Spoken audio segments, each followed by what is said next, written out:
안녕하십니까? 인생노트 길 김종현입니다. 여러분 생선회 좋아하시죠? 요즘처럼 모임이 많을 때는 이 생선회가 단골 메뉴 중에 하나일 텐데요. 오늘 모실 분은 생선회도 과학이다 라시면서 20여 년간 생선회를 연구해 오신 분입니다. 생선회 박사, 부경대학교 조영재 교수님 모셨습니다.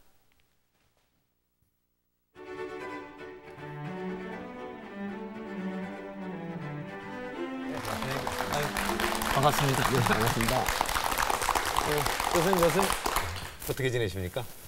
학기 중이라 강의도 해야 되고 네. 연구도 해야 되고 또 생선의 강의 요청이 많이 들어오고 있습니다. 곳곳에서 생선의 요청이 있으신 네, 모양이죠? 그렇습니다. 네. 또 연말이라서 단체 모임이 있을 때 너무나 더 많습니다. 제가 듣기에는 올해부터인가요? 부경대학에서 생선회에 관한 정규 강의가 열렸다고 들었습니다. 반응이 어떻습니까? 예, 그렇죠. 전국에서 유일하게 생선의 이야기라는 1학점 과목을 만들었습니다. 네, 네. 그래서 수강 신청을 하면은 늦게 신청을 하면은 듣지를 못하죠. 그 정도입니까? 예, 3, 4학년부터 먼저 수강 신청을 하니까 주로 3, 4학년 고학년 학생들이 듣고 있습니다. 아주 제일 인기 과목 중에 하나겠네요. 그렇습니다. 예. 교수님께서는 생선회 자주 드십니까? 예, 자주 먹죠. 적어도 뭐 일주일에 한두 번 이상은 네. 먹습니다만 먹고 싶어서도 먹고 또 제가 2000년부터 부경대학교에 생선회 전문가 과정을 열어서 횟집, 일식집 하시는 분들이 졸업하신 분들이 많습니다. 네. 그래서 가끔 전화가 와서 교수님 맛있는 거 있습니다. 하면 쫓아가죠. 그러면 선생님께서는 생선회 드시는 게 연구 중에 하나시겠네요. 연구 과정 중에 하나시겠네요. 예, 그렇습니다. 현장을 알 수 있으니까요. 네. 많은 분들하고 이렇게 생선회를 드시다 보면 뭐 여러 가지 에피소드도 이렇게 많을 것 같아요. 하나 소개시켜 주시죠. 뭐 많은 사람들이 저를 보고 네. 그 생선의 이야기를 끄집어내니까 아마 제 얼굴이 생선에 비슷하게 생긴 모양입니다. 그래서 제 친구들 중에는 횟집에 가가지고 네. 내가 조영재 교수 친구다라고 이야기를 하면 서비스를 드신다는 이야기를 하고 지난번에 끝났죠. 중국의 아시안 게임 강조 같은 경우에 우리 교포들이 운영하는 횟집에는 네. 제가 만든 생선의 발효관리라는 포스터가 붙어 있고 그런 모양입니다. 그렇군요. 우리가 평소에 먹고 있는 횟감의 종류라 그럴까요? 이게 되게 어느 정도 됩니까? 전 세계적으로 그 횟감의 종류는 한 2만 몇천 여 정도 대단히 많습니다. 그렇게 많습니까? 네. 그리고 우리나라 연근에는 100 내지 200 종류. 근데 이런 횟감들 중에는 보고처럼 독이 있는 것을 제외하고는 전부 다 회로 먹을 수가 있죠. 네. 맛이 좋고 나쁜 차이에서 다 먹을 수 있다는 거죠. 네, 그렇죠. 예. 지금 보면은 대구가 제철이죠. 그런데 대구는 회로 잘 안 먹잖아요. 왜 그렇습니까? 대구는 육질이 연하고 또 맛 성분들이 대단히 적기 때문에 회로서는 별로 맛이 있기 때문에 탄으로서 먹게 되는 거죠. 그렇군요. 그러면 교수님께서는 그 많은 횟감 그 종류 중에서 어떤 회를 제일 좋아하십니까? 우리나라 사람들은 일반적으로 육질이 쫄깃한 생선을 좋아하죠. 네. 넙치라든지 우럭이로는 조피골라 같은. 그래서 처음은 저도 생선을 먹을 때 쫄깃한 생선회를 좋아했습니다만 네. 생선을 먹다 보니까 쫄깃함에 플러스 회로 느끼는 맛이 많은 생선회. 거기다가 플러스 좀 싼 생선을 찾는 거죠. 그래서 그 생선회가 어떤 것인가라고 하는 것은 나중에 강의 시간에 밝혀드리도록 하겠습니다. 벌써부터 강의 예고편이 좀 궁금해집니다. 네. 생선회를 맛있게 먹을 수 있는 어떤 특별한 비법이랄까요? 이런 게 있습니까? 우리나라 사람들은 생선을 먹을 때 야채에 사서 드시죠. 그건 우리 국민들이 독특한 식문화에서 유래된 것입니다. 우리 국민들의 식문화는 싸가 먹는 쌈 문화가 있죠. 네. 점주 비빔밥처럼 비문화가 있고 또 국물이 있어야 먹는 국물 문화 이런 독특한 식문화가 있습니다. 싸가 먹는 쌈 문화 때문에 생선회를 싸서 먹게 되고 야채에 마늘 넣고 초장 넣고 붓고추 넣고 싸가 드시죠. 그래서 일본 사람들이 그렇게 먹는 방법을 보고 무슨 맛을 먹는가라는 이야기를 하거든요. 양념 맛이 나버리고 진정한 회 맛은? 네, 그렇죠. 네. 생선은 종류에 따라서 고유한 맛이 있는데 마늘이 강한 향이 생선의 맛을 막아버리고 야채가 생선의 씹는 맛을 막아보니까 고급 생선의 감을 저급으로 끓여내려서 먹는 시집 방법 이렇게 이야기를 할 수 있겠죠. 그 외에도 묵은지에 사서 드시는 경우도 있고 또 참치도 회인데 참치는 꼭 김에 싸서 먹죠. 그렇죠. 참치가 대단히 비싼데 싸구려 김맛으로 먹으면 그 완전히 대박 손해죠. 그래서 생선의 고유한 맛을 느끼기 위해서는 한 점 한 점 이렇게 드시면서 고유한 맛을 느끼는 방법으로 그것도 내가 먹는 생선의 이름 정도는 알고 드셔야 되겠죠. 네, 그렇군요. 생선회도 이렇게 숙성 상태에 따라서 이렇게 좀 나뉘어진다고 들었습니다. 어떻게 나뉘어집니까? 생선에는 우리 국민들이 좋아하는 펄떡펄떡 뛰는 활회가 있고 일본인들 같은 경우에는 죽여서 3, 4일까지도 먹습니다. 3, 4일까지 숙성하는 걸 선회 이렇게 이야기하죠. 그리고 최근에 또 제가 개발한 싱싱회라는 게 있습니다. 네. 그 부분에 대해서는 뒤에 강의 시간에 좀 상세하게 더 궁금해진데요. 그 중에서도 제가 알기로 뭐 교수님께서 특별히 이렇게 강조해 오신 싱싱회라고 있는데 이 싱싱회는 어떤 겁니까? 우리가 좋아하는 펄떡펄떡 튀는 하루에는 쫄깃하죠. 일본인들이 좋아하는 스회에는 회로 느끼는 감칠맛이 대단히 좋습니다. 싱싱회는 쫄깃한 화려하고 감칠맛이 좋은 선회의 장점을 이렇게 합친 게 싱싱회라고 이렇게 보시면 됩니다. 그러면 이제 저희들이 사실 대부분 많은 분들이 생선회를 이렇게 좋아하시는데요. 사실 생선회에 대해서 잘 알고 드시는 분은 좀 많지 않거든요. 오늘 뭐 이 시간에 한번 그 교수님을 모셨으니까 생선회에 대한 모든 이게 궁금증을 한번 풀어볼까 합니다. 먼저 그 생선회라는 게 영양학적으로 어떤 좋은 식품입니까? 어떻습니까? 유럽 속담에 이런 이야기가 있죠. 생선회를 먹어라 그러면은 보다 오래 살리라라고 되어 있습니다. 생선회 안에는 몸에 좋은 성분들이 대단히 많습니다만 각종 무기질, 비타민 그리고 생선기름에는 몸에 좋은 오메가3 지방산이 많이 들어있죠. 네. 그래서 생선을 많이 먹는 민족은 무병장수하는 것으로 알려져 있습니다. 세계적으로 일본인들이 생선을 가장 많이 먹죠. 따라서 일본인들의 건강 수명이 세계 1위입니다. 나이가 들수록 소, 돼지고기의 고기보다는 생선을 많이 드셔야 무병장수하실 수 있습니다. 일반적으로 그러면 일본 분들이 생선회를 많이 드신 건 저희들이 잘 알고 있고 저희 우리나라 사람들도 많이 먹고요. 그 외에 또 생선회를 많이 먹는 나라가 어느 나라가 있을까요? 지금은 주로 일본 우리가 많이 먹습니다만 일본이 초밥을 세계화시키면서 전 세계인들을 생선을 먹도록 만들고 있죠. 그래서 앞으로는 생선의 소비량이 점점 더 늘어날 것으로 생각을 하고 있습니다. 우리가 보통 이 봄 도다리, 가을 전어 이런 말을 많이 쓰지 않습니까? 그렇죠. 이 말이 맞습니까? 봄 도다리, 가을 전어라는 이야기는 그 생선의 제철을 의미하는 그런 의미죠. 제철이라는 게 그때 제일 맛있다라는 뜻입니까? 아니면 제철의 의미는 많이 잡히는 철이라는 의미도 있고 또 맛있는 그런 의미가 있습니다. 도다리 같은 경우에는 우리는 봄 도다리라고 하지만은 도다리 산란기는 겨울이죠. 일반적으로 산란을 하면은 생선이 알한테 영양분을 뺏기기 때문에 맛이 떨어지고 또 영양분이 떨어지게 되는 거죠. 그래서 산란기 전이 가장 맛있습니다. 근데 도다리 산란기는 겨울입니다. 겨울입니까? 그래서 맛있는 의미의 철은 가을이죠. 일본청에는 가을로 되어 있습니다. 우리는 봄 도다리라고 이야기를 하죠. 그렇게 이야기하는 이유가 겨울철에 도다리가 제주 쪽으로 갔다가 봄철에 수온이 올라가면은 남쪽에서 올라오기 때문에 많이 잡히는 의미의 도다리 이렇게 이야기를 할 수 있습니다. 네, 그렇다면 결국 봄 도다리, 가을 전어라는 말은 도다리는 하여튼 봄에 많이 잡혀서 그렇고 맛은 사실은 가을 도다리가 맛있다라는 말씀인 거죠? 예, 그렇습니다. 전어는 어떻습니까? 전어는 봄 전어보다는 가을 전어가 진액이 서너 배로 많기 때문에 고소하고 맛이 좋죠. 그래서 일반적으로 전어라든지 고등어 같은 기름이 많은 생선은 1년 사계절을 통해서 기름의 성분의 변화가 상당히 많죠. 따라서 기름이 많은 제철이 가장 맛있고 기름이 적은 비제철은 맛이 별로 없습니다. 맛의 차이가 상당히 많이 나죠. 그런데 조금 전에 말씀드렸던 도다리 같은 흰살 생선은 지방 함량이 적고 또 계절에 따른 지방 함량이 차가 적기 때문에 흰살 생선은 제철하고 비제철의 맛의 차이가 그렇게 크지를 않죠.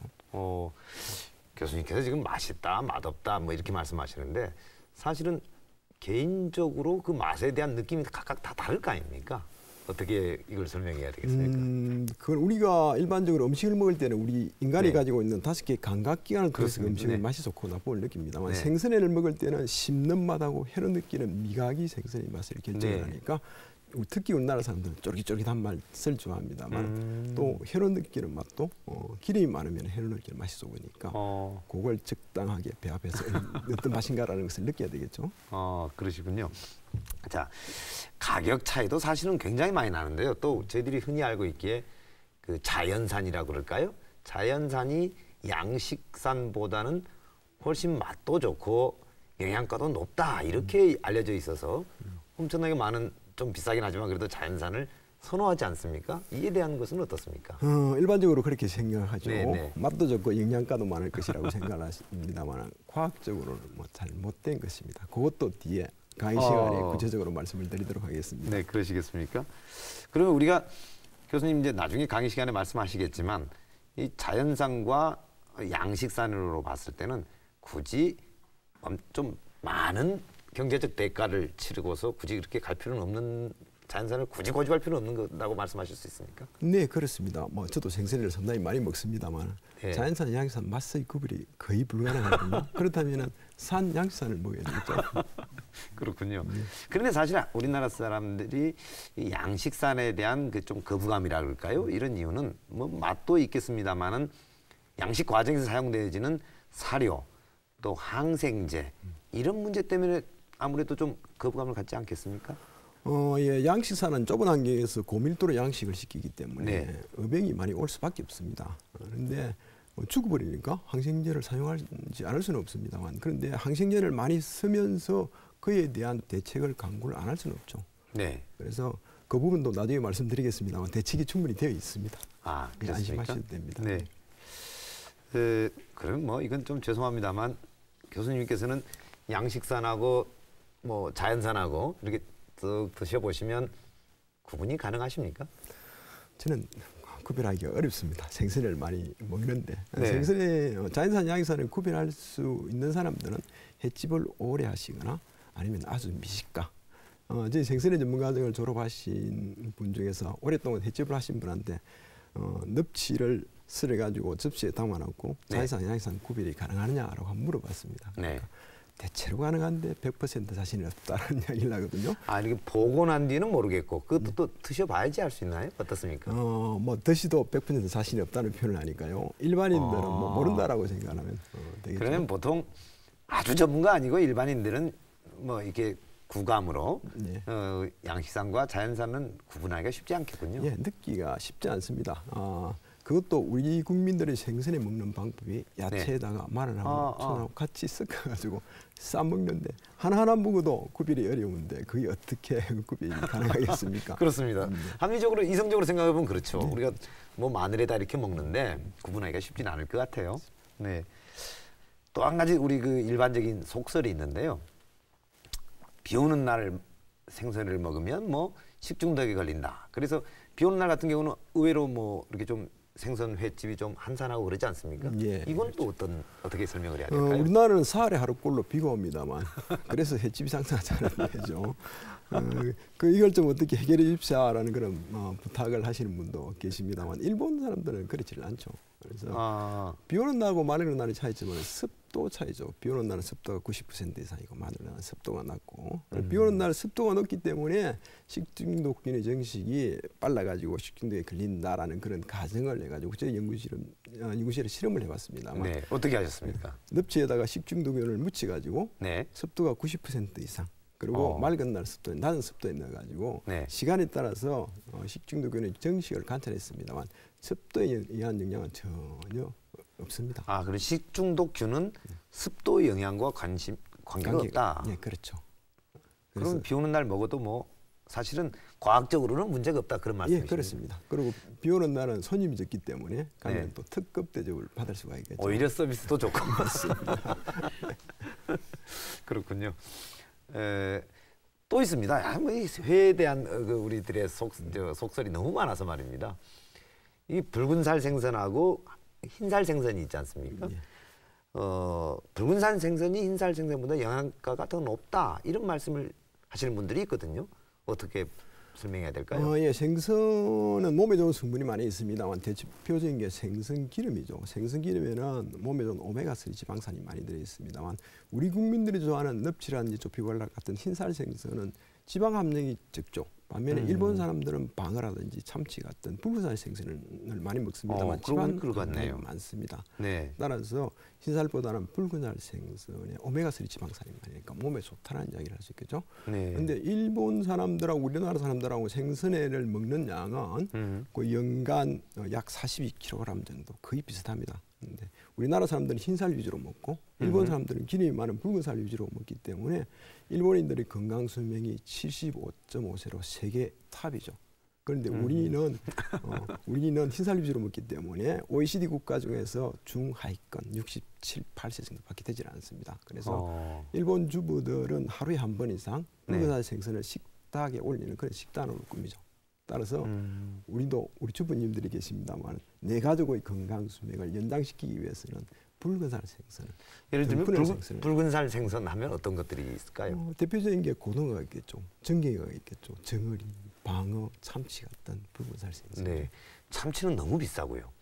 또 네. 고등어는 뭐 우리가 주로 이렇게 찌개 뭐 이런 걸 해서 먹지 저희들 뭐 이렇게 생선회로 먹는 경우 참 드물지 않습니까? 네, 요즘은 또 고등어를 양식을 해가지고 횟감으로 많이 먹고 있죠. 부산은 없습니다만 서울 쪽에 가면 횟집에 고등어가 사는 고등어 헤엄을 치고 다닙니다. 그렇군요. 네. 너무 질문을 자주 하고 많이 해서 죄송합니다. 우리가 이렇게 알고 있는 생선 이름들 있잖아요. 예. 또 이게 우리가 잘못 알고 많이 좀 틀린 생선 이름이 많이 있다 이렇게 말씀하시는 분들이 있거든요. 이건 어떻습니까? 뭐 방어로 쓰는 경우도 많고 또 일본어로 그대로 부르는 경우도 많고 그렇죠. 뭐 대표적인 게 우리 국민들이 가장 좋아하는 넙치를 광어라고 많이 부르죠. 광어는 방언입니다.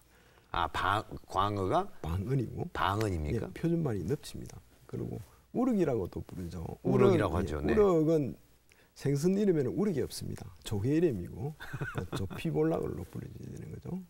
조피볼락. 예, 그렇죠. 좀 부르기 참 쉽지 않은데요, 그냥 뭐 우럭하죠. 그리고 우리 네. 부산의 기장 대변지에 가면은 네. 일본 말로 안하고 해라는 게 있죠. 네, 그거는 붕장어로 불러줘야 되는 거고. 안하고는 어디서 나오는 말입니까? 일본 말입니다. 일본 말이군요. 예. 그리고 꼼장어라는 이야기를 하죠. 꼼장어. 네. 파동마차에서 소장. 꼼장어 구이. 꼼장어. 예. 네. 예, 그거는 표준말이 먹장어. 그렇죠. 먹장. 안하고는 붕장어, 네. 꼼장어는 먹장어. 예. 근데 사실 저희들이야 뭐 안하고하고 아니죠. 붕장어하고 먹장어 구분 잘 못하겠던데요. 그렇습니다. 자, 인생 노트 길 오늘 이 시간에는 생선회 박사 조영재 교수님과 자리를 함께하고 계십니다. 교수님 뭐 어릴 적 얘기를 또 한번 해볼까요? 네. 고향이 그러면 회 전문가이시니까 뭐 고향이 바닷가이십니까? 많은 사람들이 그렇게 생각을 합니다만 유감스럽게도 네. 저는 단감 산지로 유명한 내륙지방인 진영에서 태어났습니다. 부산에서 가까운 네, 진영 말씀이시군요. 예. 네. 저희 마을은 산면이 이렇게 산으로 둘러싸 있고 산에는 네. 단감 가수원도 있고 네. 또 앞쪽에는 낙동강 줄기에 조그마한 강들이 있습니다. 그래서 초등학교 때는 꼴을 먹기 위해서 소를 네. 먹고 다니고 또 타고 다니고 산에도 들에도 많이 갔었죠. 그러니까 뭐 생선회 박사이시긴 하지만 사실 고향은 바닷가와 전혀 무관하신 곳에서 네. 태어나셨군요. 네, 그렇습니다. 언제 바다를 처음 보셨습니까? 저는 바다를 처음 본 적은 중학교 1학년 때 마산에 네. 처음 봤습니다만 초등학교 때 공부를 조금 했던 모양입니다. 네, 그래서 네. 마산으로 중학교를 갔었고 중고등학교를 진영에서 마산까지 6년 동안 기차 통학을 했습니다. 그래서 마산에 처음 가서 바다를 봤었고 또 제가 다녔던 중학교, 고등학교가 무학산 산 중턱에 있어가지고 네. 교실에서 또 운동장에서 바다를 이렇게 볼 수가 있었죠. 항상 이렇게 바다를 볼 수 있는 곳이었군요. 네, 그래서 바다하고 친숙해졌던 모양입니다. 그러면 이제 진영에서 어렸을 때 이제 상당 오랜 시간을 이렇게 마산까지 기차 통학을 하셨을 텐데. 예. 사실 또 기차 통학하면 뭐 에피소드 뭐 추억거리가 참 많지 않습니까? 네, 그렇죠. 한번 소개를 제가 다닐 때 1960년대에는 기차가 전기기관차였죠. 연기를 내고 칙칙 폭파하면서 가는 전기기관차였습니다. 네네. 그 중에도 여름철 같은 경우에는 진역에서 마산까지 가려고 하면은 그 창원 터널을 이렇게 통과를 해야 됩니다. 네. 그러면은 여름철에 그 냉방 장치가 안 돼 있으니까 연기가 안으로 들어와 가지고 코가 새까맣고 교복이 새까맣게 되는 그런 네. 뭐 현상들은 자주 일어났었고 네. 또 이제 창원 터널로 이렇게 갈 때에 그 가파른 철길입니다. 그래서 차가 올라가다가 힘이 없어 가지고 다시 또 내려오죠. 꺼지는군요. 내려와 가지고 석탄을 많이 떼 가지고 힘을 칵 저축한 다음에 또 올라가죠. 네. 내려올 때는 봄철 같은 경우에는 옆에 딸기밭이 있으니까 딸기를 쓰려 가지고 기차에서 내려가지고. 그렇죠. 예. 또 여름철에는 수박이 있으니까 수박도 쓰고 그래서 지금도 같이 통학했던 친구들 만나면 그때 재미난 이야기를 하고 있습니다만 작년에 중학교 졸업 40주년 행사에 네. 참석을 했습니다만 네네. 중학교 1학년 담임선생님이 아직까지 살아계십니다. 그래서 인사를 드리니까 정말 오랜만에 갔었는데 인사를 드리니까 아이고 보시더만은 아이고 지각자수한 학생 이렇게 기억을 하고 계시더라고요. 왜 그러시죠? 그래서 선생님한테 아이고 제가 자의로 한 게 아니고 기차가 연착을 해가지고 자의로 했습니다라는 변명을 하고 웃기도 했습니다. 네, 그렇겠군요. 예. 그 뭐 내려왔다가 다시 올라가야 되니까 뭐 지각하는 거야. 네. 그런데 일본에서 공부를 하신 걸로 알고 있습니다. 예. 유학 시절 추억이나 그 시절 이야기를 좀 해주시죠. 예, 저는 1980년 초에 일본으로 갔습니다만 그 당시에는 일본에도 그 수산 학부는 북해도에 있는 북해도 대학만이 유일했습니다. 그래서 네. 북해도로 유학을 갔었죠. 삿포로 대학을 말씀하신 건가요? 아니면 북해도 대학이라고. 예. 네. 북해도는 춥죠. 저 사진이 그때 사진인가 아니면 네, 그렇습니다. 사진 설명을 좀 해주시죠. 예, 앞에 계신 분이 저희 스승님, 조 교수님, 양쪽에 조수님이 그렇습니다. 또 네. 뒤쪽은 대학원생들. 전부 이게 대학원생들이 같이 교수님 모시고 찍은 예, 사진이군요. 그렇습니다. 저게 유학 갔을 때 예. 유학 중이던 시절 맞습니다. 네. 북해도는 춥습니다. 당연히 춥겠죠. 예. 네. 그 온도가 영상 뭐 10도, 20도 이런 식으로 내려가는 건 네. 평소에 그렇게 내려가고 또 눈이 1년의 절반이 눈이 오죠. 네. 그래서 1년의 절반은 장화를 신고 다녀야 됩니다. 그리고 여러분들 잘 아시겠지만 일본은 지진이 상당히 많죠. 네. 그래서 가끔 이렇게 흔들리니까 지진이 오는갑다라는 그런 생각을 하게 되는데 하루는 그 실험실에서 열심히 실험을 하고 있는데 또 흔들리더라고요. 그래서 오늘도 오는갑다라고 생각하는데 조금 지나니까 와당창 하면서 이 실험기구가 팍 떨어지고 우선은 강도가 큰 지진이었던 모양이죠. 그래서 아이고 여기서 죽는갑다라는 그런 생각을 했습니다만 그런 걸 보면 우리나라는 지진이 없기 때문에 참 복받았나라는 그런 생각을 할 수도 있죠. 그러시군요. 그렇다면 이제 북해도에서부터 생선회를 연구를 하시지는 않으셨을 것 같고요. 예. 생선회를 연구를 하시게 된 어떤 특별한 계기가 있으십니까? 저는 부경대학 전신인 부산수산대학을 네, 입학을 네, 했습니다. 그래서 수산대학을 입학을 해서 북해도에서 박사학위를 딸 때까지는 수산물에 대한 공부를 열심히 했었고 네. 또 돌아와서는 부산의 대표 음식은 어묵이라든지 어묵, 예. 기장에서 뭐 많이 생산되고 있는 젓갈, 액젓, 그다음에 강고등어 같은 그런 수산물을 주로 연구를 했었죠. 네네네.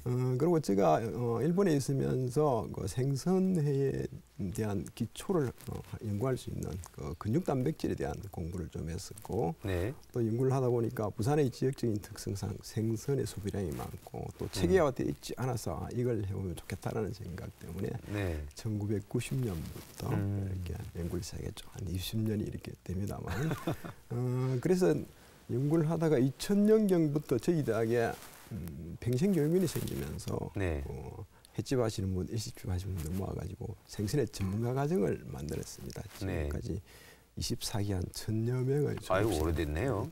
네. 그래서 뭐 부산 시내 횟집 하시는 분들은 조영재 모르면 간첩이다 할 정도죠. 그런데 네. 저처럼 그 연구실에서 연구하는 사람들은 현장 감각이 상당히 둔하죠. 그런데 네. 저는 다행히 그분들하고 이렇게 질문도 받고 답변을 하면서 간접적으로 현장을 상당히 많이 익혔습니다. 그러시겠네요. 네, 그게 지금은 저의 큰 자산이 되는 거죠.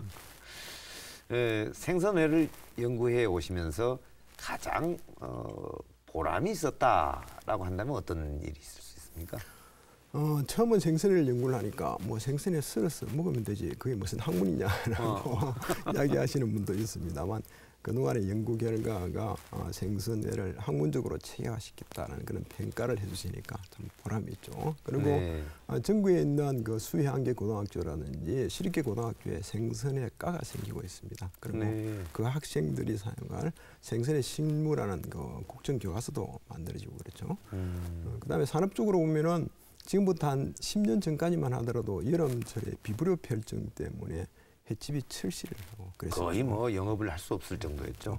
지금은 그게 많이 바뀌었죠. 제가 좀 역할을 좀 어떤 역할을 하셨습니까? 뭐 비브리오 폐혈증 같은 경우에는 위생적으로 조리하면 문제가 없습니다. 그러면 그 이전에는 위생적이지 못했다는 것입니까? 그런 것도 뭐 있겠지만은 네. 잘못 알려져 가지고 그런 부분도 있으니까 이론적으로 기왕에 오늘 이야기가 나왔으니까 비브리오 폐혈증에 관해서 네. 좀 안심되시게끔 잠깐만 이야기를 해주시겠습니까? 예, 비브리오 폐혈증은 여름철 바닷물에는 항상 있습니다. 모든 어족에 다 있습니까? 예, 여름철 바닷물이 항상 있으니까 해산어에는 항상 있다라고 보면 되겠죠. 네. 그런데 비브리오 폐혈증이 화로에 이렇게 오염이 되더라도 화로 자체는 이물질이 근육 안으로 침입하지 못하도록 생체 방어 체계를 쫙 갖추어 있기 때문에 네. 비브리오 폐혈증균이 화로에 오염이 되더라도 안으로 뚫고 들어가지를 못하고 화로에 아감이라는 껍질에 묻어 있게 되는 거죠. 그래서 네. 몸에는 못 들어가고요. 네, 못 들어갑니다. 네. 생선을 조리할 때 칼, 도마, 사람 손을 통해서 껍질 아감에 묻어 있는 균이 우리가 먹는 생선을 하지만 오염되지 않게끔 위생적으로 조리하면 전혀 문제가 없는 거죠. 그런데 문제가 되는 것은 네. 우리나라 사람들 가을 전어라 해가지고 많이 먹습니다만 그렇죠. 네. 여름철인 8월 달부터 전어를 먹습니다. 8월 달부터 전어를 먹으니까 전어에 비브리오 폐혈증균이 많이 오염이 되겠죠. 그런데 네. 전어는 또 껍질째 먹죠. 그래서 전어 그렇습니다. 먹고 비브리오 폐혈증 발병 환자 수가 전체 환자 수의 절반 이상을 넘고 있죠. 따라서 여름철에는 전어를 드셔서는 안 됩니다. 보통 비브리오 폐혈증 그러면 그냥 이 생선회 말고 어패류를 통해서 더 많이 전달되고 그렇습니까? 비브리오 폐혈증 같은 경우에는 가열을 하면 죽기 때문에 네. 가열식은 문제가 없습니다. 날 것으로 먹었을 때 문제가 되는 거죠. 그래서 회를 잘못 먹었을 때 문제가 그냥 보통 건강한 사람은 괜찮고 또 뭐 간이 안 좋으신 분들한테 문제가 있다 뭐 그런 말도 있고요. 예, 건강한 사람은 걸릴 확률이 대단히 낮습니다. 근데 간이 나쁜다든지 네. 또 당뇨병, 또 알코올 중독자 이런 지병을 갖고 있는 사람들은 일단 걸리면 치사율이 약 50% 정도. 굉장히 높은 거네요. 대단히 무섭습니다. 조심을 하셔야 되죠. 이런 분들은. 이제 아쉬운 부분도 좀 있으셨을 거예요. 아까는 이제 보람 있는 일을 말씀해 주셨는데 만약에 아쉬운 부분이 있다면 어떤 부분을 들 수 있겠습니까? 우리나라는 전국적으로 생선에 관련 업소가 7 내지 8만여 개소로 대단히 많죠. 많죠. 네, 우리 산업의 큰 부분을 차지하고 있습니다만 아직까지 뭐 그쪽에 관련하시는 분들이 좀 비과학적이고 이렇게 하고 있죠. 그래서 이 사람들을 좀 모아면은 정말로 큰 힘이 될 수 있고 우리 생선회 식문화를 발전시키는데 상당히 도움이 되겠다는 생각에 2003년도에 해양수산부 시절 때 사단법인 한국생선회협회를 만들었습니다. 네. 제가 지금도 아직 회장을 하고 있습니다만, 근데 제가 운영하는 능력이 뭐 부족해서 그런지 아직까지 이렇게 모으지를 못하고 있습니다. 모으지면 정말로 큰 힘이 될 수 있는데 앞으로 또 그런 노력을 계속 할 생각을 하고 있습니다. 이제 생선회를 이렇게 하시고 또 그래도 아무래도 24시간 하실 수는 없고요. 생선회 연구하시는 시간 이외에는 뭐 어떻게 하루를 보내십니까? 저는 대학 1학년 때 들어와서 테니스를 시작을 했습니다. 그래서 지금까지 테니스를 하고 있죠. 한 40년 가까이 이렇게 하고 있습니다. 저 사진은 또 그때 사진일까요? 네, 그러네요. 예, 제가 학교 다닐 때에 수산대학 테니스부를 제가 만들었었죠. 옆에 계시는 분이 저희 지도 교수님이고 학생들이고 그랬습니다. 저분은 지금은 뭐 제가 테니스 코드에서 사진을 찍은 겁니다. 교수님이시군요. 예. 네. 네. 그러니까 테니스는 저는 저 인생에 테니스하고 상당히 그 테니스가 제 인생에 큰 의의를 갖고 있다라고 생각을 하고 있습니다만, 뭐 제 나이 정도 되면은 테니스가 격한 운동이기 때문에 좀 힘이 듭니다만 할 수 있을 때까지 하겠다는 생각을 갖고 있죠. 그리고 테니스는 저는 교수 자리에 있게 된 게 테니스를 했기 때문이라고 생각하고 있습니다만. 그 정도로 좋아하시군요. 예, 네. 자, 그러면 이쯤에서 우리 조영재 교수님을 모셔서 강연을 듣도록 하겠습니다. 네.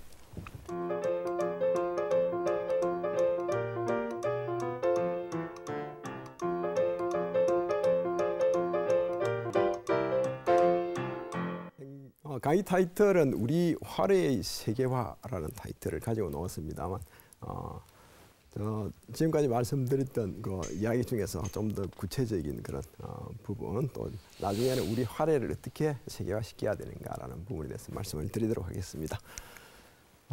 생선의 맛, 여러분들 생선에 드시면서 무슨 맛으로 먹는가라는 그런 이야기를 많이 듣고 또 무슨 맛으로 먹어야 맛있는 생선의 맛을 느낄 수 있는가라는 것도 생각을 할 수 있겠죠. 우리가 음식을 먹을 때는 우리 인간이 가지고 있는 5개의 감각기관을 통해서 그 음식의 맛이 좋고 나쁨을 느끼게 되는 거죠. 근데 음식의 종류에 따라서 저 감각기관이 많이 또 적게 이렇게 작용을 하게 되는 겁니다. 그렇다면 생선회를 먹을 때는 이 5개의 감각기관 중에서 어느 것이 많이 작용하는가라고 보면은 씹는 맛 이렇게 되죠. 우리 국민들한테 생선회 무슨 맛으로 먹는가라고 물어보면 많은 사람들이 씹는 맛, 쫄깃쫄깃한 맛 이런 식으로 표현을 많이 합니다. 그렇다면 우리 국민들은 씹는 맛이 생선의 맛을 결정에 가장 큰 영향을 미친다는 이야기를 할 수 있겠죠.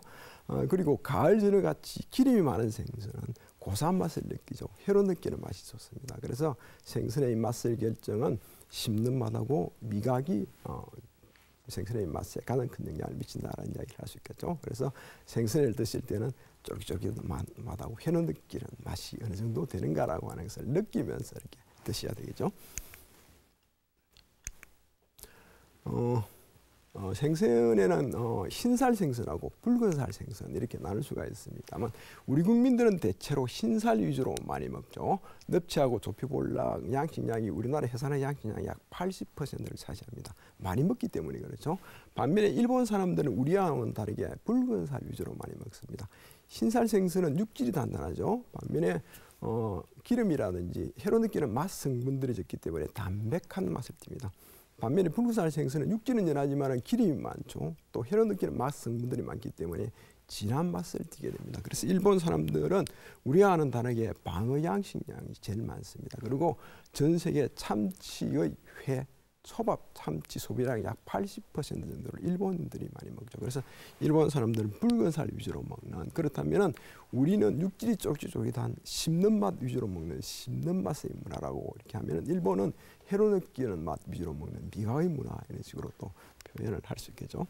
그렇다면 맛이 가장 좋은 생선회가 뭔가라고 또 질문을 할 수 있습니다만 우리 국민들의 씹는 맛에 초점을 맞추면 앞에 있는 보거, 제주 특산품인 다금바리, 찌치 이런 것들이 되겠죠. 일본 국민들의 미각에 초점을 맞추면 기름이 많고 맛 성분들이 많은 참치, 방어, 고등어 같은 붉은살 생선 이렇게 이야기를 할 수 있을 겁니다. 그렇다면 씹는 맛도 좋고 혀로 느끼는 맛도 좋은 생선회가 가장 맛있는 생선회 이렇게 이야기를 할 수 있겠죠. 어떤 생선회인가라고 하면은 줄가자미, 겨울철 한철 먹으면서 이시가리라고 부르죠. 상당히 비쌉니다. 생선회 한 점의 무게를 10g 정도 보면은 비쌀 때는 이 줄가자미 한 점이 5,000원 정도 합니다. 엄청 비싸죠. 그리고 안악어라고 부르는 붕장어라든지 또 하모라고 부르는 갯장어, 일본 사람들이 좋아하죠. 우리는 붕장어 회를 많이 먹고 그렇습니다만 이건 육질이 쫄깃하면서 특히 여름철은 기름이 많습니다. 그래서 쫄깃하고 기름이 많으니까 상당히 맛이 있죠. 저는 요 붕장어 회를 좋아합니다. 쫄깃하고 기름이 많고 더구나 싸고 그러니까요. 또 하나는 숭어 해가지고 우리나라 사람들은 숭어를 하급생선회감으로 취급을 합니다만 하급생선회감으로 취급하는 이유가 민물하고 바닷물하고 만나는 기수역에서 자라기 때문에 물이 좀 탁하죠. 그래서 탁한 곳에서 자라기 때문에 하급으로 취급합니다만 그렇다면 우리 국민들이 좋아하는 전어 같은 경우에도 똑같이 기수역에서 자랍니다. 전어는 맛있다고 먹으면서 숭어는 맛있다고 하거든요. 그런데 저는 횟집에 가서 모둠회를 먹으면 우리 국민들이 좋아하는 넙치보다는 숭어회를 먼저 집어 먹습니다. 쫄깃하고 기름이 많으니까 고소하고 씹는 바하고 미각을 충족시키는 더구나 싼 생선회니까 맛이 좋은 생선회 이야기를 할 수 있겠죠. 그 다음에는 자연산 양식산에 대해서 말씀을 드리겠습니다. 우리나라는 양식이 1970년대부터 시작해서 90년대부터는 대량 양식이 시작됐죠. 우리 국민들의 그 소득 수준의 향상과 함께. 근데 지금은 우리나라 유통되고 있는 호랑이 약 90% 정도가 양식산인 양식산 시대죠. 절반이 국내산, 절반이 수입산. 앞으로는 수입산이 더 늘어날 것으로 예측을 하고 있습니다. 아까도 나왔습니다만 일반 사람들의 생선의 자연산, 양식산 맛의 구별이 가능한가? 불가능하다는 말씀을 드렸죠. 더구나 우리의 싸먹는 그런 식문화에서는 구별이 불가능합니다. 자연산이라는 선입견 때문에 맛이 좋다라고 느끼는 그 정도가 되겠죠. 자, 그렇다면은 맛의 측면에서는 어떻는가? 이거는 참돔을 가지고 횟집의 좁은 수조에 넣어가지고 하루 이틀 지나면서 육질이 단단하게 어떻게 변하게 되는가? 검은소로 되어 있는 것은 자연산 참돔입니다. 파선으로 되어 있는 것은 양식산 참돔. 바로 넣었을 때는 자연산의 양식산보다는 육질이 쫄깃하죠. 그런데 자연산은 넓은 바다에서 마음껏 자라다가 횟집의 좁은 수조에 가둬두면 좁은 한계에 대한 스트레스를 받게 되는 거죠. 그래서 자연산은 수조에 가둬두면 하루쯤 지나면 죽고 이틀 지나면 한 3, 4일 이상은 살려놓지를 못합니다. 스트레스가 축적돼서 그렇기 때문에 그렇죠. 자연산이 비싼 이유가 죽는 놈은 해로 못 쓰기 때문에 비싸질 수밖에 없습니다. 그런데 또 죽기 직전에 되면은 오히려 맛이 떨어지게 되는 거죠. 그런데 양식산 같은 경우에는 좁은 환경에서 고밀도로 자랐기 때문에 횟집의 좁은 수조에 가둬두더라도 좁은 환경에 대한 스트레스를 거의 받지를 않습니다. 그리고 양식산은 운동량이 적고 또 사료에서 이행해오는 지방 함량이 많기 때문에 지방 함량 때문에 그 육질이 좀 퍼석하게 느껴지는 거죠. 그런데 양식산을 횟집의 수조에 가둬두면 먹이를 먹지 않습니다. 움직이는 운동하죠. 호흡하는 대사하죠. 호흡 에너지, 운동 에너지를 써야 되겠죠. 그러면 체내에 축적되어 있는 기름을 쓰게 됩니다. 보관 일수가 길어지면 기름이 살 빠지면서 탱글탱글해지게 되는 거죠. 실제로 횟집 하시는 분들한테 물어보면은 양식산을 바로 가져온 것보다는 수조에 3, 4일 두면 육질이 탱글합니다라는 이야기를 합니다. 그것은 기름이 살 빠지면서 탱글하다는 이야기죠. 그러니까 자연산이 무조건 맛이 좋은 게 아니고 바로 잡았을 때는 맛이 좋지만은 저장 기간이 길어지면 역질을 한다는 얘기도 할 수가 있겠죠. 자, 그러면 영양분은 어떤가?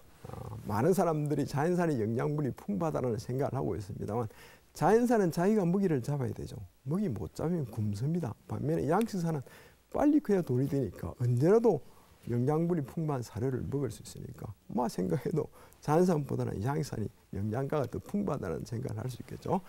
이거는 우리 국민들이 가장 좋아하는 늪지의 자연산, 양식산의 영양분을 조사를 한 겁니다. 육질이 단단하면 자연산이 조금 높습니다만 특히 지방 함량이 약 배 정도 높습니다. 그래서 아까도 말씀드렸습니다만 생선이 몸에 좋은 기능성 성분은 지방이죠. 지방을 구성하고 있는 오메가3 지방산입니다. 그래서 오메가3 지방산 함량을 보면은 자연산보다는 양식산이 약 배 정도 많죠. 그래서 양식산이 영양가가 더 풍부하다는 이야기를 할 수가 있겠죠.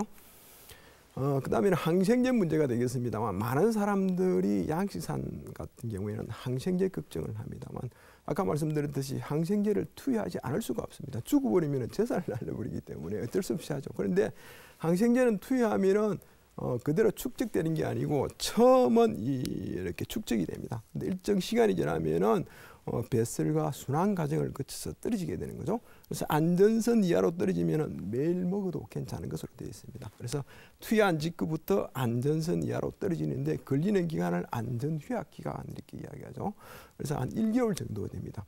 따라서 양식산 같은 경우는 양식장에서 출하하기 전에 한 1개월 전부터 항생제를 투여하지 않는 안전휴약 기간만 준수하면은 안전선 이하로 되니까 문제 없다라는 이야기를 할 수 있겠죠. 그리고 이런 것들은 정부에서 관리를 하고 있으니까 안심하고 드실 수가 있습니다. 그러니까 맛도 차이가 없죠. 오히려 영양가가 풍부하죠. 가격이 더 싸니까. 저는 저처럼 교수는 돈이 별로 없습니다. 그래서 저는 양식산만 이렇게 먹고 있습니다. 그래도 건강하죠. 자, 그러면 부산 생선의 경쟁력에 대해서 좀 말씀을 드리겠습니다. 아마 여러분들도 부산 생선 하면은 우리나라의 최고다라는 그런 생각을 갖고 있을 것입니다만 과연 그런가라는 측면에서 그러니까 1990년 이전에 자연산 시절 때는 부산하고 서울하고 비교하면은 옛날에는 화로차라든지 냉각장치 이런 것들이 별로 기술이 발달 안 돼가지고 부산에서 잡아가지고 서울로 올라가면 죽는 놈이 굉장히 많았습니다. 또 스트레스를 많이 받게 되니까 서울회보다는 부산회가 맛이 좋죠. 또 가격이 싸죠. 그리고 바다가 보이는 경치. 이 세 가지 때문에 부산 생선회가 최고다라고 이렇게 알려진 거죠. 그런데 지금은 아까 말씀드렸듯이 우리나라 유통되는 활의 90%가 양식산입니다. 양식산은 주로 남해안, 제주도에서 양식이 되죠. 그걸 부산으로 옮겨오나 서울 옮겨오나 별 차이가 없습니다. 그러니까 옛날의 부산 생선의 장점인 이 두 개는 이미 없어졌죠. 바다가 보이는 경치만이 유일하게 남아 있습니다. 그렇다면 부산 생선에 알려져 있는 부산 생선의 명성을 유지하기 위해서는 다른 도시보다는 차별화를 시켜줘야 되겠죠. 그래서 저는 부산에다가 생선의 박물관, 체험관을 만들자라는 이야기를 많이 하고 있습니다. 그리고 부산은 생선의 집이 많으니까 이 사람들을 좀 교육을 시켜가지고 알게 하고 또 아까 말씀드렸던 비구로 펼침과 같은 위생적인 문제도 해결할 수 있는 이런 쪽으로 특화를 시켜야 된다는 이야기를 많이 하고 있습니다. 그리고 영도에 가면은 포도가 많이 생산되죠. 그래서 포도 관광열차 또 와인을 만들어가지고 와인 관광열차를 운영을 하고 있습니다만 KTX 시간이 많이 단축이 됐으니까 생선의 박사와 함께하는 생선의 관광열차를 만들고 특화를 시키는 하나의 방법이지 않을까라는 그런 생각을 하고 있습니다. 여러분들 멸치에 좀 드셔보셨죠? 봄철 되면은 기장 대변제에 가면 멸치 축제가 열리고 그렇습니다. 멸치에는 저런 식으로 이렇게 하고 있죠. 그런데 왜 멸치가 일반 생선하고 다르게 저런 식으로 야채를 내가지고 양념장하고 버무려가지고 먹는가라는 그런 측면에서 제가 유출을 해봤습니다. 멸치는 잡을 때에 멸치 헤엄치고 가는 앞에다 그물을 치는 유자망 어법으로 잡습니다. 그런데 그걸 가져와가지고 젓갈이라든지 액젓으로 만들고 본 멸치는 지방 함량이 조금 적기 때문에 그걸 가지고 멸치를 만들어 먹습니다만 멸치를 만드는 방법을 보면은 아주머니들이 양손을 가지고 이렇게 육을 분리를 하죠. 그런데 그때에 멸치의 선도가 좋으면 안 떨어집니다. 그렇다면 멸치면은 선도가 떨어진 거. 선도가 떨어졌기 때문에 비릿한 냄새가 나고 또 물컹하기 때문에 그걸 못 느끼도록 하기 위해서 야채였고 양념장이었고 이렇게 해가지고 먹는 그런 식으로 발전이 됐다는 이야기를 할 수 있습니다만 우리 기장 지역의 그 특화품인 멸치를 특화를 하기 위해서는 또 다른 방법으로 개발을 해줘야 되겠죠. 자, 그 다음에는 붕장어회, 기장 대변제에 가면 붕장회 드시죠. 생선을 처음 시작할 때 먹는 회라는 이야기를 하고 있습니다만 조리하는 방법이 이렇습니다. 이렇게 조리해가지고 물에 씻어가지고 짤순이 짜가지고 보송보송하게 이렇게 먹고 있죠.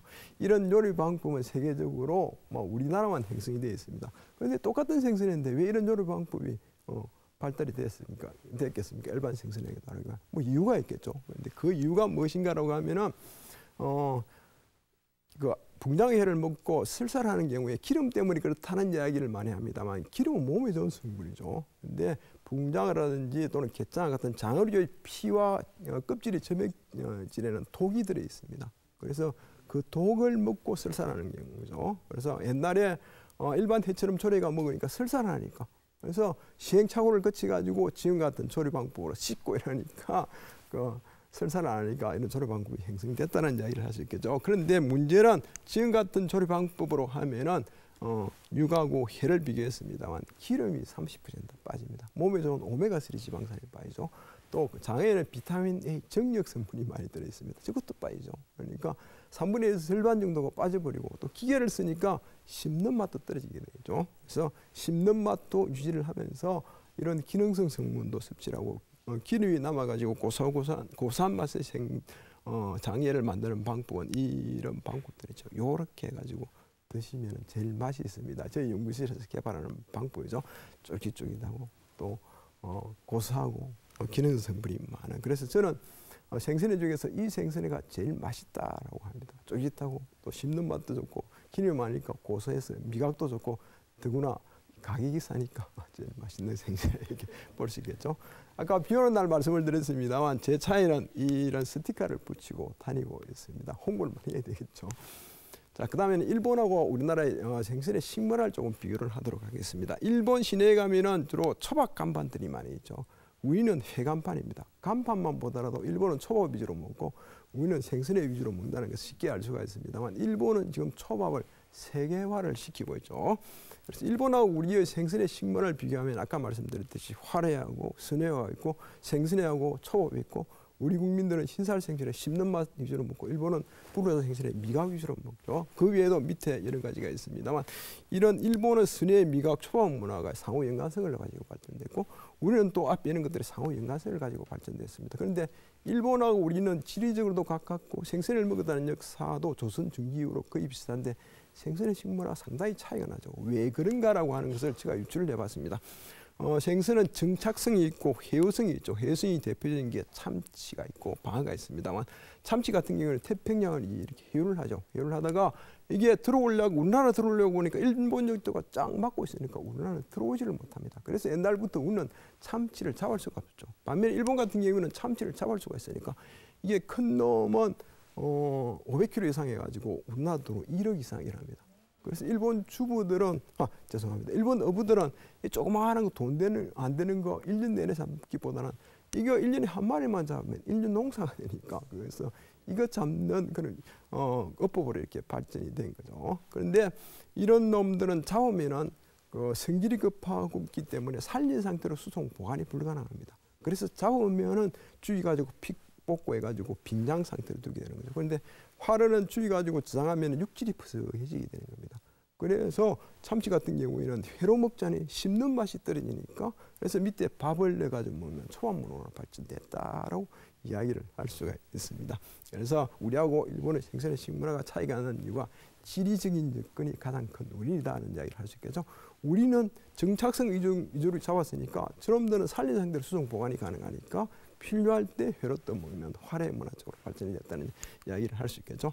이거는 일본의 동계에 있는 특기시장, 수산시장의 사진을 찍은 겁니다만 일본은 우리처럼 화래 상태로 수송을 하지 않고 죽여가지고 얼음하고 같이 넣어가지고 빈장 상태로 수송을 하고 있습니다. 우리하고 많은 차이점이죠. 이거는 일본에서 양식이 많이 되는 방어 양식장에서 짝두를 가지고 머리를 잘라가지고 피를 뽑고 빈장 상태로 일반 트럭에 수송하는 행태를 하고 있죠.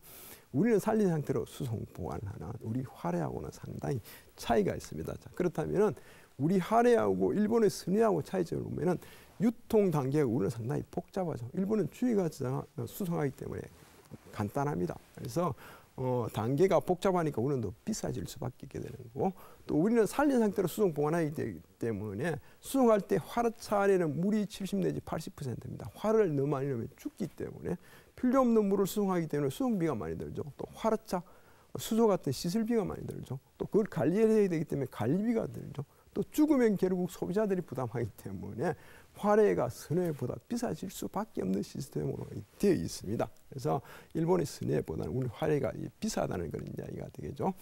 그 다음에는 이거는 저희 연구실에서 박사 논문입니다. 넙치를 죽여가지고 영도시에 저장하면서 육질이 단단하면 어떻게 변화가 되는가라고 하는 걸 나타낸 거고 파선으로 되어 있는 것은 혀로 느끼는 감칠맛 성분입니다. 조미료 주체 성분이죠.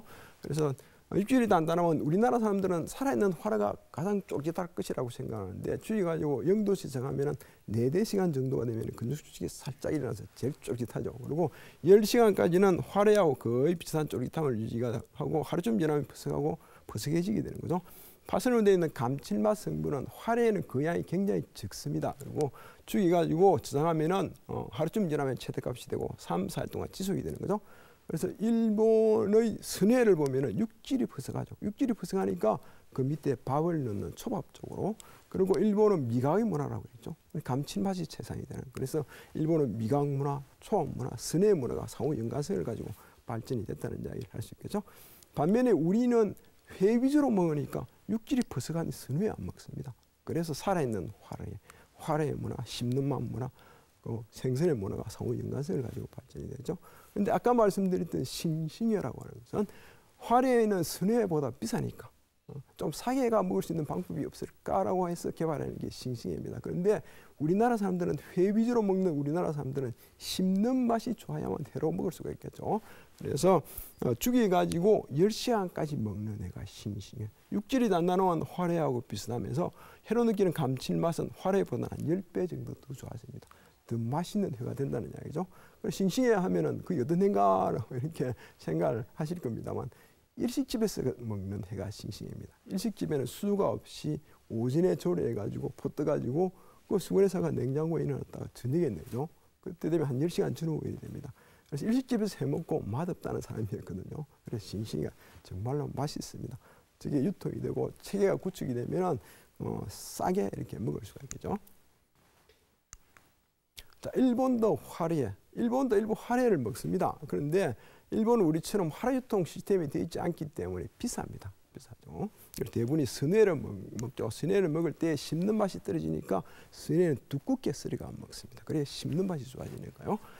이와 같은 초당집은 세계적으로 우리나라만 있습니다. 우리나라만 있는데 또 저거의 특징이니까 저걸 개발, 또 발전시킬 그런 필요성도 있겠죠. 자, 그 다음에는 일본의 초밥 세계화 전략에 대해서 말씀을 드리겠습니다. 일본은 초밥을 과학적으로 체계화시켜서 지금 세계화에 성공을 하고 있죠. 그것도 고급 음식의 이미지로.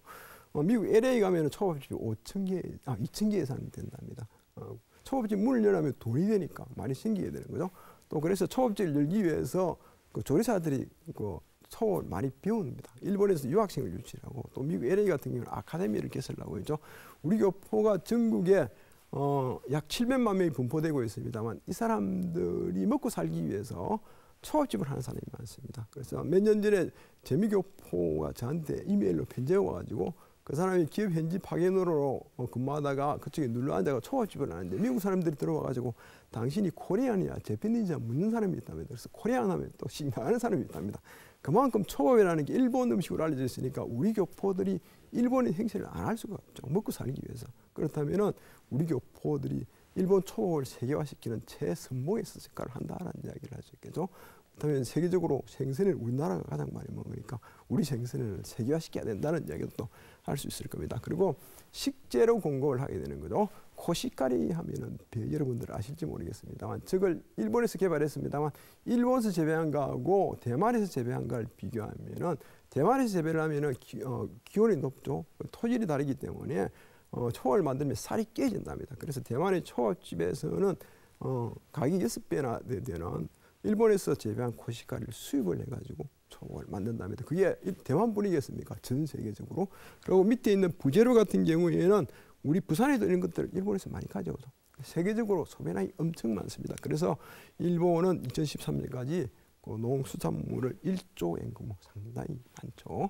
그래서 우리 미국 같은 경우는 어떻는가? 미국은 주로 초밥집이 있습니다만 우리 화례 횟집도 있습니다. 우리 교포들을 상대로. 그런데 미국은 화례 유통 보관 시스템이 되어 있지 않기 때문에 화를 구하기가 어렵습니다. 가끔 보면은 우리 화례를 미국으로 수출한다라고 하는 것은 우리 교포들 용도예요. 그렇죠.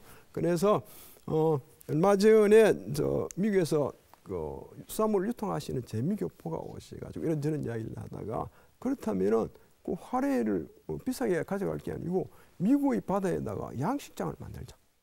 괜히 안 되면 국가 대 국가로 충분히 될 수 있으니까 그러면은 화례 양식이 되면은 그걸 화례 유통 시스템이 이렇게 완성이 될 거고 세계적으로 화례는 우리나라가 기술이 제일 많습니다. 유통 시스템도 들어되니까 그걸 수출할 수 있겠죠. 그래서 그런 쪽을 하면은 우리 화례의 세계화가 가능할 것으로 저는 생각을 하고 있습니다. 뭐 전 세계적으로 우리 화례의 소비량은 우리가 가장 많으니까 이걸 좀 특화를 시켜가지고 우리 화례의 세계화를 해야 된다라고 저는 주장을 하고 있습니다. 네, 감사합니다.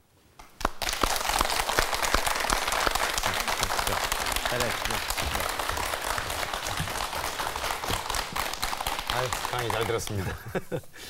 교수님 그러면 방금 이제 마무리 강의 말미에 말씀을 하셨습니다만 화례 세계화를 위해서 가장 필요한 점이 있다면 어떤 점이 있을까요? 뭐 지금까지 말씀드렸듯이 일본은 초보의 세계화에 성공을 하고 있죠. 네. 그래서 우리 화례도 분명히 세계화를 시킬 수 있는 큰 장점을 갖고 있습니다. 그래서 저는 개인적으로 지금 정부에서 보면은 그 우리 한식을 세계화시키기 위해서 적극적으로 이렇게 나서고 있습니다. 그렇습니다. 한식 세계화의 한 꼭지 우리 화례를 넣어가지고 세계화를 시킬 수 있는 충분한 가치가 있다라고 생각을 하고 있습니다. 그리고 부산 같은 경우에는 뭐 대표적인 음식이 생선회죠. 그래서 우리 부산 생선회를 특화를 시키면은 그 특화된 것이 우리 화례의 세계화에 큰 영향을 미칠 수 있지 않을까. 그렇다면 이제 화례 세계화의 주요 대상이 서양인들일 텐데요. 서양인들의 그 입맛을 공략하기 위해서는 어떤 점을 특별히 신경을 써야 될까요? 서양인들의 입맛은 생선의 입맛은 이미 일본이 초밥을 세계화시키면서 생선을 즐길 수 있도록 만들어놨고 있습니다. 그렇다면은 일본의 초밥은 스네니까 네. 스네하고의 대비되는 장점이 네. 우리 한에는 쫄깃한 맛이 있죠. 그리고 벌떡벌떡 튀는 화를 직접 눈으로 볼 수 있는 그 두 가지 큰 장점이 있으니까 네. 그걸 차별화시키면서 화를 세계화시키는 전략으로 가야 되겠죠. 선호와의 차별을 강조하면서 공략을 그렇죠. 하는 방법이 제일 좋다. 네. 그런 말씀이시네요. 마지막으로 앞으로의 계획이 있으면 이야기를 해주시죠. 어떤 계획을 가지고 계십니까? 제가 뭐 정년퇴임 할 기간이 그렇게 오래 남지는 않았습니다만 네. 지금까지 연구해왔던 생선회를 좀 더 체계화시켜서 지금까지 말씀드렸던 우리 생선회의 세계화를 위해서 남은 연구 인생도 열심히 노력할 그런 계획을 갖고 있습니다. 네. 오늘 이 시간 생선회 박사님과 자리를 함께 하다 보니까요. 우리나라의 그 화로회 또 곧 조만간에 세계 시장에 나설 일이 그렇게 오래지 않은 시간일 것 같습니다. 어려운 시간 내주신 조영재 교수님 그리고 함께해 주신 여러분 고맙습니다. 안녕히 계십시오.